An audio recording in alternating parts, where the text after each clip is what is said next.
Today I'll be teaching you guys how you guys can fix unable to change country region in App Store on iPhone. So the problem could be that you have an active subscription. So if you guys have an active subscription, then that is going to cause you to not change country. For that, you need to go inside your setting and at the top click on your Apple ID. So mine is Jake. I will click on that, and over here you can see the option called subscriptions. Click on subscriptions and it's going to show you all the subscription you have and the ones which is active, and the subscriptions which are active you need to cancel that. After you cancel that, your problem should be fixed. And even after canceling the subscription, if you're still not able to change your country or region, then what you need to do is go on family sharing, because sometimes when you're in a group in family sharing, that group is linked in a country. So if you're in a group, you need to leave the group. So right now I'm not in any family sharing group, that's why I don't have to leave. But if you guys are on one, then you need to leave.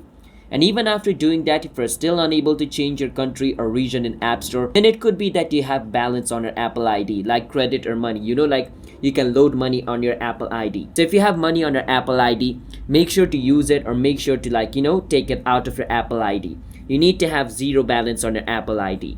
And if you have zero balance in your Apple ID and you did what I told until now, then you can just open your App Store and click on your profile picture at the top right of your screen. And at the top, it's going to show you your Apple ID's name. Click on it. And from over here, you want to choose countries and region. And over here, click on change country or region and choose whichever country you want to change into, and it should be changed. That's how we guys can fix unable to change country or region in App Store. Hope you understand this video. Hit the subscribe to our channel How to Guide. I'll see you guys next time.